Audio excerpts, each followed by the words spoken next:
अस्सलामु अलैकुम। ताहा काज़मी, शायर व अल्लामा, रिजविया जंक्शन, नाज़माबाद, गुलबार, कराची। मेरा पहला सवाल है, क्या इत्तेहाद, वहदत और मुश्तरकात सिर्फ हनफियों से करने का नाम है कि शिया उलमा सिर्फ हनफियों से करेंगे, बरेलवी और देवबंदी?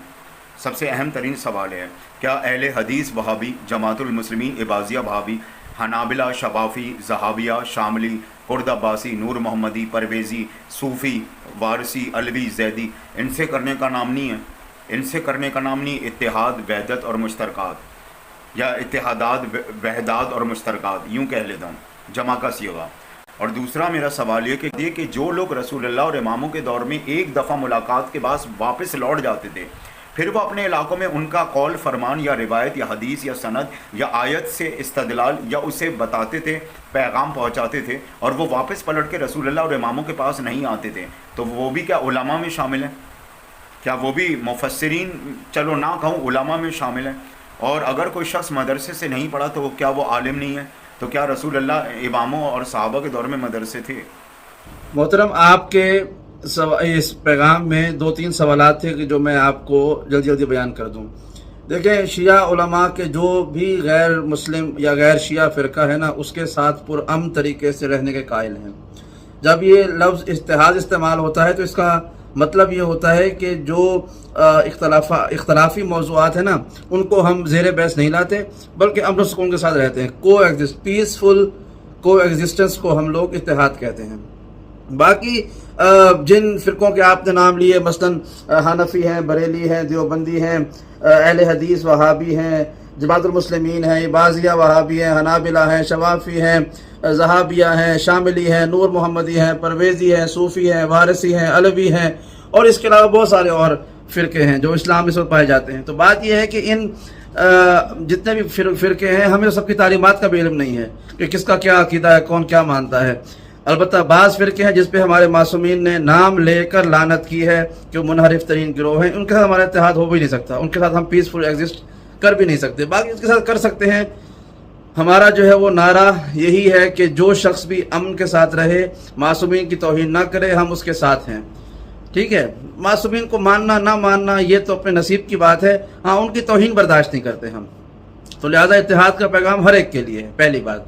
दूसरी बात यह है कि वो जो आपने आखिर में सवाल किया कि जो शख्स आता था रसूल खुदा या आइमा के पास और वो कोई एक मुलाकात करके वापस चला जाता था और वो एक कोई हदीस या रिवायात याद करके, तो उस शख्स ने कभी अपने आप को आलिम होने का दावा भी नहीं किया। जो एक दफ़ा किसी इमाम या मासूम से मिल के जाए तो उसकी ज़िंदगी भर के यही काफ़ी होता है कि उसने मुलाकात कर ली है। ऐसे किसी शख्स के बारे में तारीख़ में ये मिलता ही नहीं है कि कोई एक दफ़ा आया हो और बाद में जाकर उसने कहा हो कि मैं आलिम दीन हूँ। ऐसा कुछ नहीं होता। और आखिरी सवाल ये है कि इमामों और रसूल के ज़माने में मदरसे नहीं थे, तो जो शख्स मदरसे ना जाए क्या वो आलिम होता है या नहीं होता? भाई, तालीम हासिल करना तो लाजिम है, और दीनी तालीम हासिल करने का जो सबसे बेहतरीन ज़रिया है वो मदारिस दीनिया है। नजफ़ हैकुम है, इसमें जाए बगैर आप कैसे आलिम बन सकते हैं? जब आपको कुरान का इल्म ना हो, हदीस का इल्म ना हो, अल्फाज का इल्म ना हो, फसाहत और बलागत ना आती हो, अरबी ना आती हो कि किस लफ्ज़ का क्या, तो कैसे आलिम बन सकते हैं आप? कैसे आप तफसीर को समझ सकते हैं? कैसे हदीस और रिवायात को समझ सकते हैं? और दूसरा, आपने जो कहा ना कि रसूल खुदा और आइमा के ज़माने में मदारिस नहीं थे, ये आपकी तहकीक दुरुस्त नहीं है जनाब। बात यह है कि अल्लाह के रसूल हर रोज़ फजर के बाद, मुख्तलिफ नमाजों के बाद, हालत अमन में वो दर्स कुरान और तफसीर बयान किया करते थे, तौहीद और अकायद का दर्स देते थे। नाम मदरसा नहीं रखा उन्होंने, लेकिन दर्स दिया। हमारे मौला कायनात ने मस्जिद नबवी में, मस्जिद कूफा में, अपनी ज़ाहिरी हुकूमत में, उसके अलावा भी आपने तौहीद के, फ़िक़्ह के उसूल के, यानी उसूल कुरान के समझने का तरीका जो है उसको अल्फाज पर इमाम ने खूब दर्स दिए हैं। हमारे इमाम जाफ़र सादिक़ अलैहिस्सलाम, इमाम मोहम्मद बाक़िर अलैहिस्सलाम, इनके शागिर्दों की तादाद हज़ारों में है। तो आपने दुरूस दिए हैं। लोग सवाल करते थे फ़िक़्ह का, अकायद का, तारीख़ का, तौहीद का, रिसालत का, कुरान के रुमूज़ के बारे में, तिब के बारे में पूछते थे, आप जवाब देते थे। तो इसी का नाम मदरसा है। उस ज़माने में एक मरकज़ था, अब थोड़ा सा डिफरेंट निज़ाम हो गया है।